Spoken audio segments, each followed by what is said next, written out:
Welcome to బీజేటీవీ. ముందుగా headlines చూద్దాం. చంద్రబాబు స్త్రీశక్తి ఉచిత బస్సు పథకానికి సమీక్ష. ఆగస్టు 15న స్త్రీశక్తి పథకం ప్రారంభమని వెల్లడి. చంద్రబాబు స్త్రీశక్తి పథకం విజయవంతం కోసం ఆదేశాలు.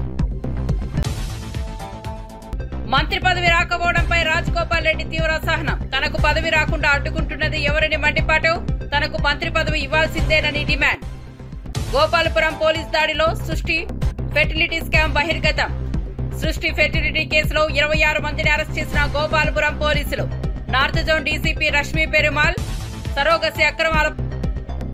నల్లపరెడ్డిపల్లి పోలింగ్ బూత్లను పరిశీలించిన జిల్లా కలెక్టర్. 40% పోలింగ్ నమోదైనట్లు జిల్లా కలెక్టర్ వెల్లడి. ఎలాంటి అవాంఛనీయ సంఘటనలు జరగలేదని వివరించిన కలెక్టర్.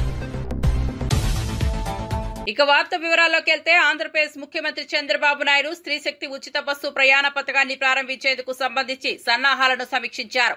ఈ పథకాన్ని ఆగస్టు 15న అధికారికంగా ప్రారంభించనున్నారు. ముఖ్యమంత్రి అధికారులతో సమీక్ష నిర్వహిస్తూ ఈ పథకాన్ని విజయవంతంగా అమలు చేయడానికి అన్ని ఏర్పాట్లను పూర్తి చేయాలని ఆదేశించారు. స్త్రీశక్తి పథకం ప్రధానంగా మహిళలను ఉచిత బస్సు ప్రయాణం అందించడానికి రూపొందించబడింది. దీన్ని ప్రారంభించిన తర్వాత మహిళలు ఏ ఇతర వ్యక్తి బస్సు రవాణా సేవలను వినియోగించే విధంగా తన గమ్యానికి ఎలాంటి రుసుము చెల్లించకుండా ప్రయాణించవచ్చు. ఈ పథకం మహిళలకు ప్రయాణంలో సౌలభ్యాన్ని కల్పించడం, వారి ఆర్థిక బరువు తగ్గించడం, ప్రయాణం సురక్షితంగా ఉండాలని ప్రభుత్వం లక్ష్యంగా పెట్టుకుంది. చంద్రబాబు నాయుడు సమీక్షలో ఈ పథకానికి సంబంధించిన అన్ని ఏర్పాట్లను వెంటనే పూర్తి చేయాలని అధికారులకు ఆదేశించారు.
కాంగ్రెస్ పార్టీ అంటేనే కుంభకోణాల పార్టీ, కమిషన్ల పార్టీ అని వీఆర్ఎస్ నాయకులు విమర్శించారు. కాంగ్రెస్ అవినీతికి కాదేది అనర్హమని వారు తెలిపారు.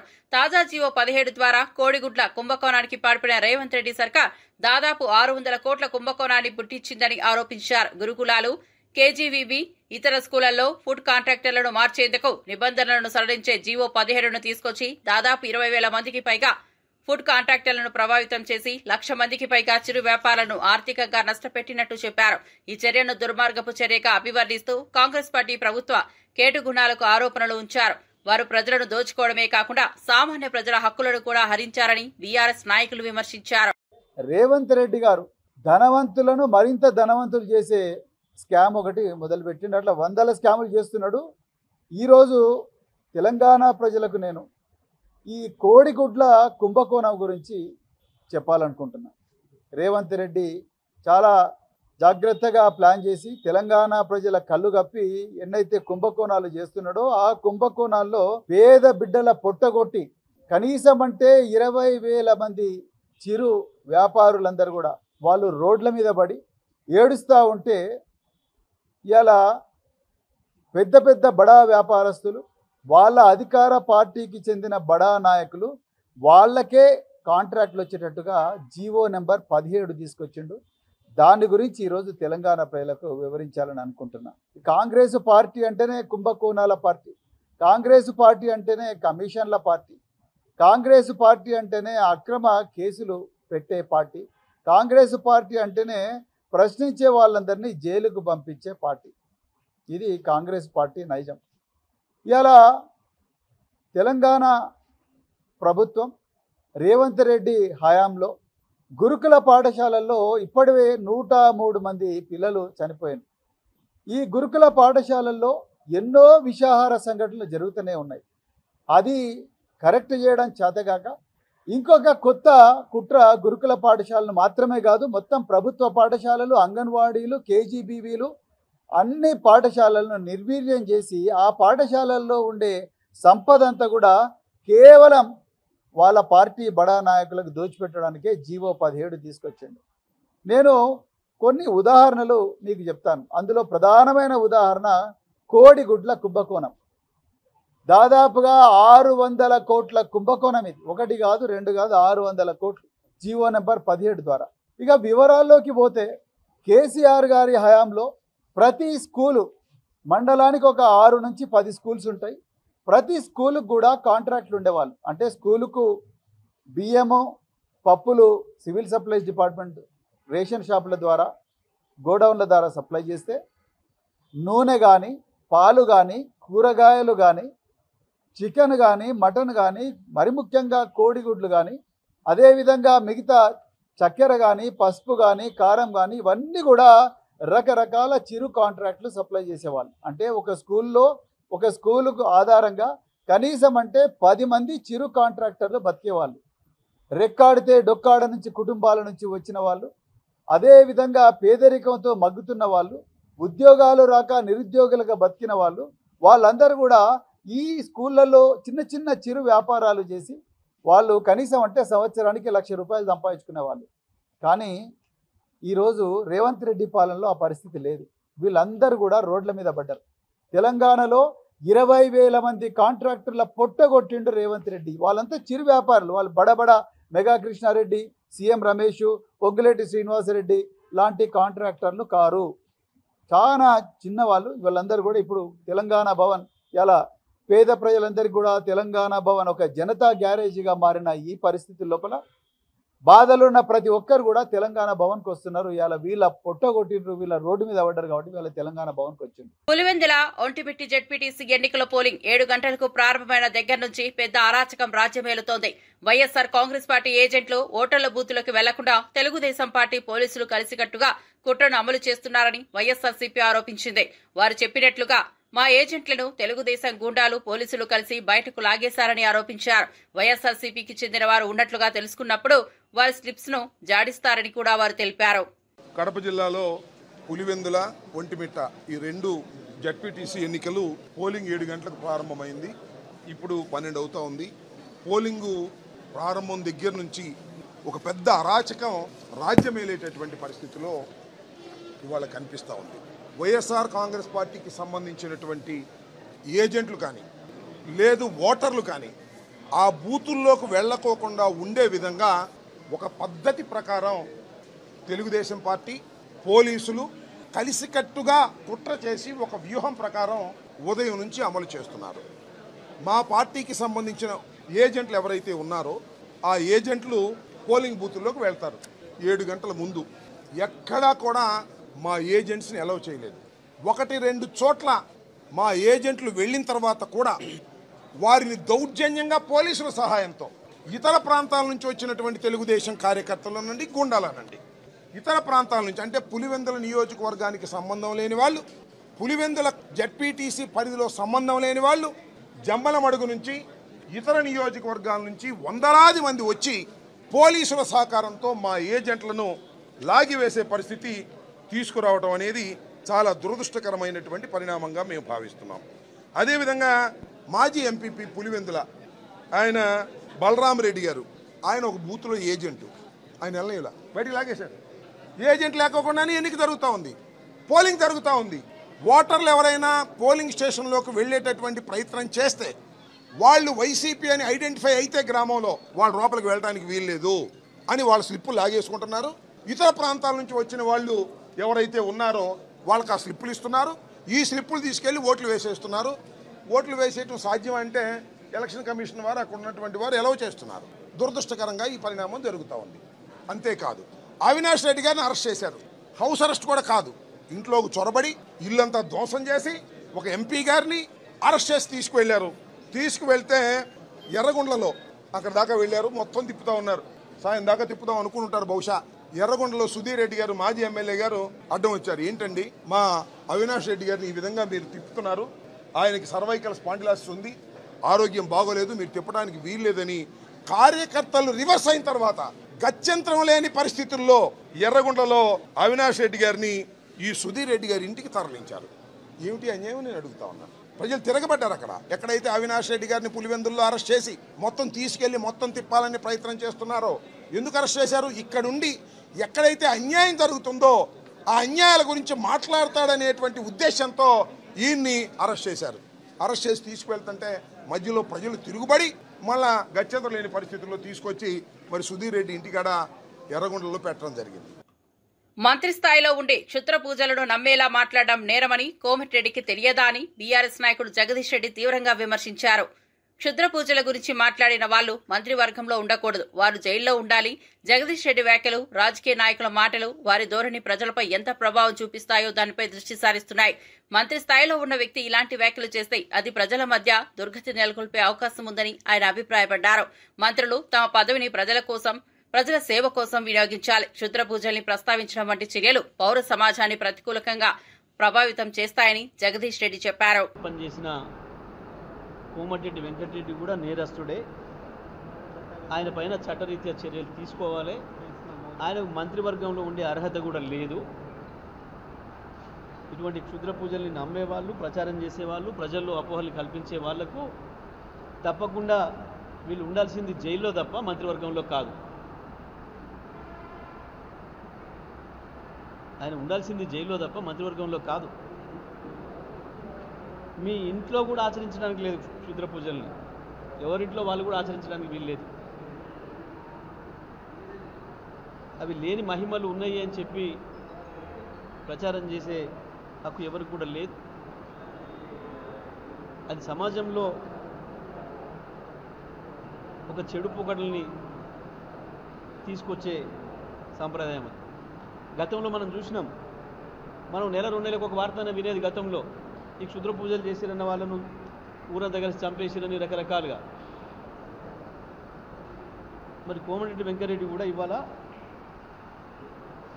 అటువంటి జరిగినాయి అని తెలిస్తే మంత్రిగా అదేందో బయట పెట్టడం నీ బాధ్యత.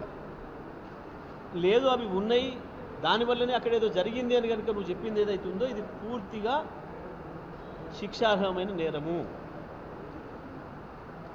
కాబట్టి నేను వెంటనే డిమాండ్ చేస్తా ఉన్నా ముఖ్యమంత్రిని, కోమటిరెడ్డి వెంకటరెడ్డి తన వ్యాఖ్యల్ని ఉపసంహరించుకుంటాడా, ఎటువంటివి లేవు, క్షుద్ర పూజలు ఉండవు అని చెప్పి చెప్తాడా, లేదా మంత్రివర్గం నుంచి తీసేస్తారా ముఖ్యమంత్రి నిర్ణయించుకోవాలి.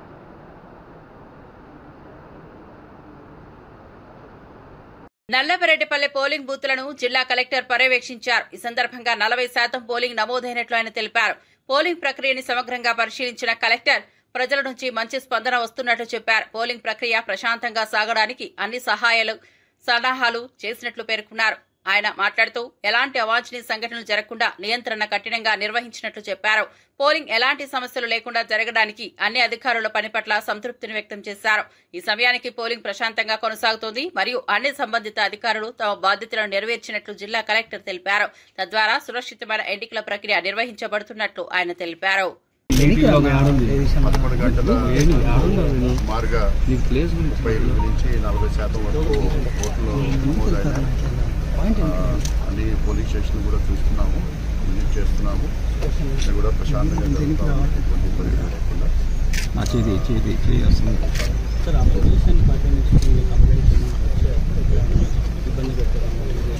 వస్తున్నాయి, మేము వెంటనే అది వెరిఫై చేస్తున్నాము. ఎక్కడ కూడా వెంటనే అవి పోలీసు కూడా ఇమీడియట్గా యాక్షన్ తీసుకుంటా ఉన్నారు. మాకు అక్కడక్కడ చిన్న చిన్న గలాటాలు జరుగుతున్నాయి. ఓవరాల్గా బీసీలకు 42% రిజర్వేషన్లపై శ్రీ దుద్దిళ్ల శ్రీధర్ బాబు కీలక వ్యాఖ్యలు చేశారు. బీజేపీ మరియు బీఆర్ఎస్ పార్టీలకు చిత్తశుద్ది లేదన్నారు. బీసీల అభివృద్ధికి సంబంధించి పార్టీలు నిజమైన నిబద్దతను కనబరచలేదని ఆయన అభిప్రాయపడ్డారు. ఈ సందర్భంగా రిజర్వేషన్ల విషయంలో ప్రభుత్వం తీసుకునే నిర్ణయాలు నిర్లక్ష్యం వల్ల బీసీ సంఘం పటిష్టమైన అభ్యర్థులపై సంతృప్తికరంగా స్పందించలేదు. ఆర్థిక ప్రగతి, సామాజిక న్యాయం కోసం బీసీ వర్గాలు మరిన్ని రిజర్వేషన్లను కోరుతూ ప్రస్తావించారు. అయితే బీజేపీ, బీఆర్ఎస్ నాయకులు తమ శక్తిని ప్రజల ప్రయోజనాలకు సమర్పించకుండా పార్టీలు మాత్రమే తమ ప్రయోజనాలను ముందుకు నడిపిస్తున్నాయని శ్రీధర్ బాబు అన్నారు. తిరిగి దాన్ని ఆమోదం చేసుకొని ఈరోజు మా పరిధిలో ఉన్నది లెజిస్లేషన్ చేసి యాక్ట్ చేసుకోవడానికి గవర్నర్ గారికి పంపాం. గవర్నర్ గారు ఈరోజు రాష్ట్రపతికి పంపించింది. మేము అడుగుతా ఉన్నాం బీజేపీ వారిని, బీజేపీకి సపోర్ట్ చేస్తా ఉన్నాం, బీఆర్ఎస్ పార్టీని. ఈరోజు మీరు ఒత్తిడి తీసుకురండి. రాష్ట్రపతికి సంబంధించి మా బిల్లు అక్కడ ఉన్నప్పుడు మీకు చిత్తశుద్ధి ఉంటే తిరిగి దాన్ని ఆమోదం చేసుకొని ముందుకు రావాలి. మా రాష్ట్ర ప్రభుత్వ పరిధిలో ఉన్నది ఎంతవరకు ఉందో అంతవరకు చేసినాం. ఎవరి పరిధిలో ఉంది ఇప్పుడు? కేంద్ర ప్రభుత్వం వారి వైఖరి. ఈరోజు మేము చెప్తా ఉన్నాం, ఈ రాష్ట్రానికి సంబంధించి కూడా 8 మంది పార్లమెంట్ సభ్యులు ఉన్నారు బీజేపీ వారు. 8 మంది పార్లమెంట్ సభ్యులు కూడా మేము కోరుతా ఉన్నది, వివిధ పార్టీలకు సంబంధించిన గౌరవ పార్లమెంట్ సభ్యులు ఆ రోజు జంతర్ మంతర్లో పాల్గొనడం జరిగింది. వారు మాకు సంఘీభావం పలకటం జరిగింది. మీరు కూడా ఎందుకు చేయలేదు? తెలంగాణ రాష్ట్రం అభివృద్ధి పరంగా దేశంలోనే అత్యంత వేగంగా ఎదుగుతున్న రాష్ట్రమని మంత్రి కోమటిరెడ్డి అన్నారు. ప్రజలకు మెరుగైన రహదారి సౌకర్యాలు అందించడమే తమ ప్రభుత్వ లక్ష్యమని పేర్కొన్నారు. ఈ లక్ష్యాన్ని సాధించడానికి హైబ్రిడ్ యాన్యుటీ బోర్డు రహదారుల నిర్మాణం ప్రారంభించారు. ప్రతి గ్రామాన్ని మండల కేంద్రానికి, ప్రతి మండలానికి జిల్లా కేంద్రానికి, ప్రతి జిల్లాను రాష్ట్ర రాజధాని కలిపే విధంగా రోడ్ల నిర్మాణం చేపట్టామన్నారు. ఆర్ఎండ్బి శాఖ ఆధ్వర్యంలో 17 ప్యాకేజీలలో 5,190 కిలోమీటర్ల రోడ్ల నిర్మాణం చేపట్టబోతున్నామని ఆయన వెల్లడించారు. ముఖ్యమంత్రి రేవంత్ రెడ్డి, డిప్యూటీ సీఎం బట్టి విక్రమార్క సమన్వయంతో పెద్ద ఎత్తున మంచి రోడ్లు వేయబోతున్నట్లు తెలిపారు. ఈ రోడ్ల నిర్మాణం తెలంగాణ రాష్ట్ర అభివృద్ధికి మరింత దోహదం చేస్తుందని ఆయన అభిప్రాయపడ్డారు. ఇబ్బందులున్నాయి, బ్యాంకర్స్ కూడా మీరు హెల్ప్ చేయాలి. నాట్ ఓన్లీ న్యూ స్టేట్, మన ఇండియాలోనే ఒక హ్యాపెనింగ్ స్టేట్ ఇది. 4 సిటీ పేరు మీద మేము చేసే గ్రీన్ ఫీల్డ్ హైవేస్ కానివ్వండి, కొత్త ఇండస్ట్రీస్ కానివ్వండి, డిమాండ్స్, రోడ్స్, ట్రాఫిక్ బట్టి కొన్ని చేంజెస్ చేసుకుంటూ నెక్స్ట్ క్యాబినెట్ లో కూడా దీన్ని అప్రూవ్ చేసి వెంటనే స్టార్ట్ చేసే విధంగా చేద్దాం. విజయవాడ మేయర్ రాయన భాగ్యలక్ష్మి ఎన్నికల కమిషన్ పై కీలక వ్యాఖ్యలు చేశారు. వారం రోజులుగా అవకతవకల గురించి ఎన్నికల కమిషన్ కు తమ గోడు వినిపించినప్పటికీ తమకు న్యాయం జరగలేదని ఆమె అన్నారు. ఇప్పటి వరకు ఎలాంటి చర్యలు తీసుకోకపోవడంతో ప్రజలలో ఎన్నికల కమిషన్ పై నమ్మకం పోయిందని ఆమె అన్నారు. ఎన్నికల ప్రక్రియలో అవకతవకలు, అక్రమాలు చోటు చేసుకోవడం ఇష్టం లేదని, అయితే ఎన్నికల కమిషన్ నిర్లక్ష్యం ప్రదర్శించడం వల్ల ప్రజల విశ్వాసం తగ్గిందని ఆమె వెల్లడించారు. ఈ నేపథ్యంలో మరింత సమర్థవంతమైన, సరిగ్గా పనిచేసే ఎన్నికల కమిషన్ అవసరం ఉన్నదని ఆమె అభిప్రాయపడ్డారు. జరుగుతున్నాయి, ప్రతి రోజు వస్తున్నాము ఎలక్షన్ కమిషన్ కి మా గోడు వెలబుచ్చుకుంటున్నాం. కానీ ఇంతవరకు ఎక్కడ న్యాయం జరిగిన దాఖలాలే లేవు. మేడం గారికి వెళ్తాము, వెళ్ళి రిప్రజెంటేషన్ ఇస్తాము, అక్కడ ఏం జరుగుతుంది, ఏ అన్యాయం జరుగుతుంది అన్నది క్లుప్తంగా చెప్తున్నాము. కానీ ఆమె వెంటనే అక్కడ ఉన్న స్థానిక కలెక్టర్తో నేను మాట్లాడాను, ఎస్పీతో నేను మాట్లాడాను, తగిన చర్యలు చేపడుతున్నాము అంటున్నారు. కానీ పోలీసు వ్యవస్థ పూర్తిగా ఎల్లో వ్యవస్థగా మారిపోయింది. ఈరోజు ఎలక్షన్ కమిషన్ మీద కూడా మా నాయకులకు కానీ, మాకు కానీ, ఆంధ్ర రాష్ట్ర ప్రజలకు కూడా ఈరోజు నమ్మకం లేకుండా పోయింది. ఎందుకంటే ఎలక్షన్ కమిషన్ అక్కడ దగ్గరుండి. వెల్లంపల్లి శ్రీనివాస్ కూటమి ప్రభుత్వంపై విమర్శలు చేశారు. ఓటర్లు తమ ఓటు వేసుకోనివ్వమని పోలీసుల కాళ్లు పట్టుకునే దుస్థితి కూటమి ప్రభుత్వం తెచ్చిందని అన్నారు. ఓటమి భయంతోనే రౌడీయిజంతో, డబ్బు, అధికారంతో దుర్మార్గంగా ఎన్నికలు నడిపిస్తున్నాయని ఆయన ఆరోపించారు.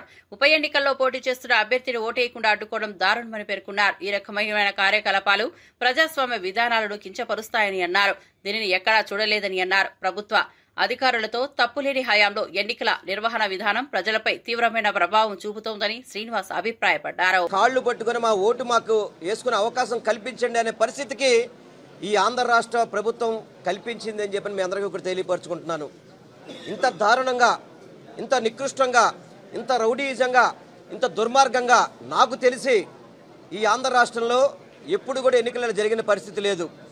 ఈ కూటమి ప్రభుత్వం ఏర్పడిన తర్వాత వాళ్ళకి 15 నెలల పరిపాలన చెప్పుకోవడానికి ఏం అవకాశాలు లేక ఈ ఓటమి భయంతో దుర్మార్గంగా డబ్బుని, అధికార దుర్వినియోగాన్ని అన్నీ చేసి కడపలో ఏదైతే పులివెందుల ఎలక్షన్ జరుగుతున్నాయో పక్క జిల్లాల నుంచి మనుషులు తీసుకొచ్చి ఓటేసే పరిస్థితి వచ్చిందంటే ఎంత దుర్మార్గంగా ఉందో ఈ ప్రభుత్వ పరిపాలన మనందరూ కూడా అర్థమవుతుంది.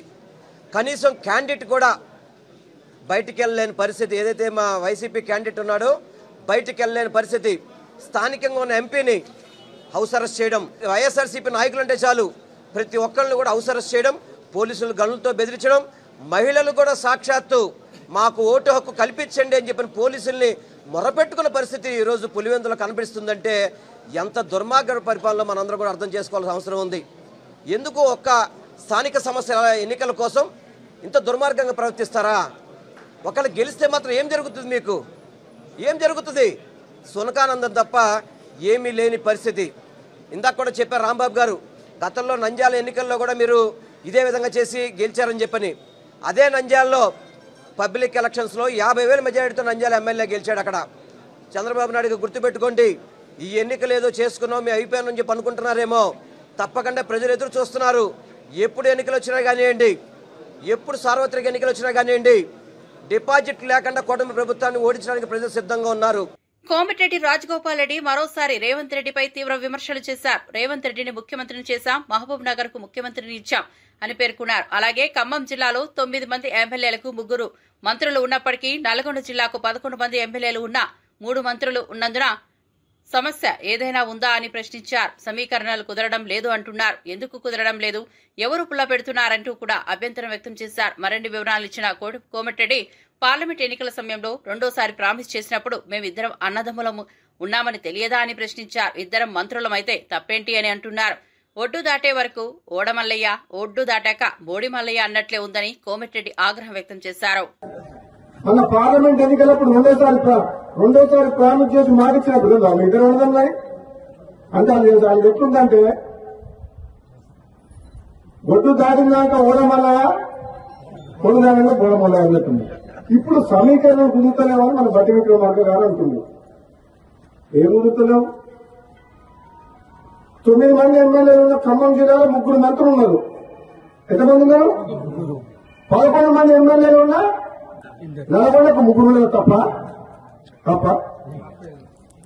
మహబూబ్ నగర్కు ముఖ్యమంత్రి ఇచ్చినాం కదా మనం.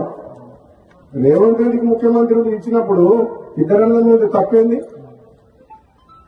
ఇద్దరు నమ్మడం లేవాలని తక్కువ ఇద్దరికిద్దరే గతంలోనే ఇద్దరం. నేనేమంటున్నా, పదవి ఎవరికి ఎప్పుడు ఇవ్వాలని కాంగ్రెస్ పార్టీ అధిష్టానం నిర్ణయం తీసుకుంటది. ఆలస్యమైనా సరే నేను ఓపిక పడుతున్నా. పదవుల కోసం పాపులాడే వ్యక్తిని కాను. అమలాపురం వైఎస్ఆర్సీపీ ఇన్ఛార్జ్ పినిపే శ్రీకాంత్ కూటమి ప్రభుత్వంపై తీవ్ర విమర్శలు చేశారు. కూటమి ప్రభుత్వం వచ్చినప్పటి నుంచి వైఎస్ఆర్సీపీ నాయకుల మీద కేసులు పెట్టడమే లక్ష్యంగా పాలన సాగుతోందని అన్నారు. నాయకులను ముందుగా అరెస్ట్ చేసి తర్వాత తీరిగ్గా కేసులు, సాక్ష్యాలు వెతుకుతున్నారని ఆరోపించారు. ఇంత దుర్మార్గమైన పాలన ఎన్నడూ చూడలేదని ఊహిస్తూ ఈ విధంగా నేరాలు అమలుపరచడం ప్రజాస్వామ్యాన్ని హాని చేస్తుందని అన్నారు.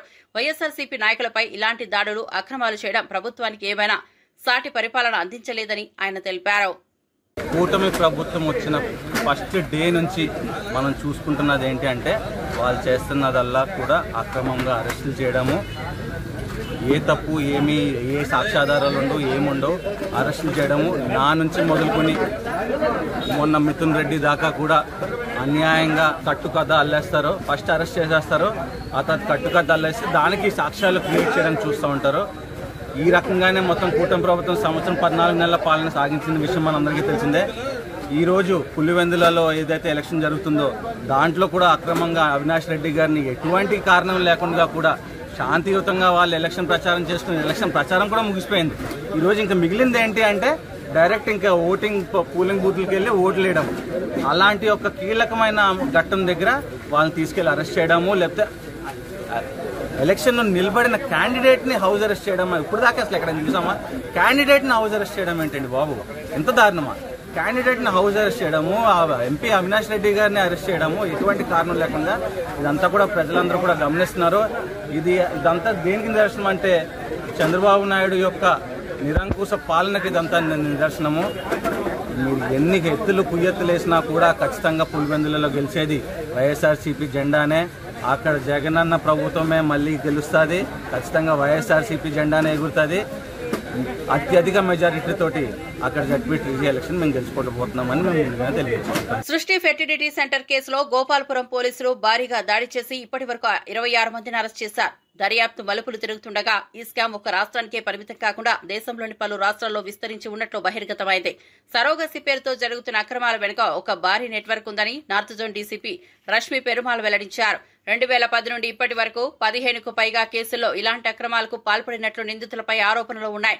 బర్త్ పేరెంట్స్ ఒక రాష్ట్రంలో ఏజెంట్లు మరో రాష్ట్రంలో ఉండటం వల్ల ట్రాకింగ్ కష్టమవుతోందని తెలిపారు.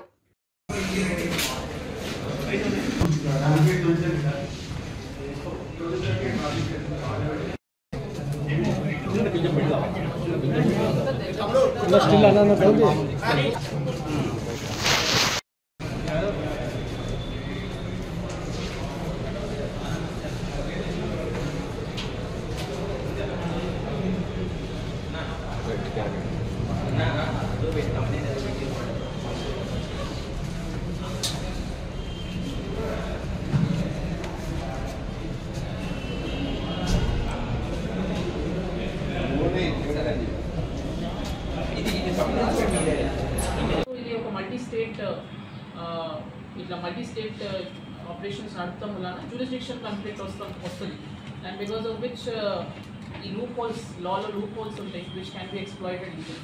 So that is the reason ఇది ఒకటి వైడ్ నెట్వర్క్ లాగా like procuring parents will be coming from one state birth parents, agents will be from another location. So ఇట్లా మల్టిపుల్ స్టేట్స్ నుంచి ఇవి ఆపరేట్ చేస్తే it is very easy to exploit the loop holes in the law. So that is exactly what the MO is of this main accused, and that is how she has run this operations for so many years unabated. So other than the main doctors, there have been main agents.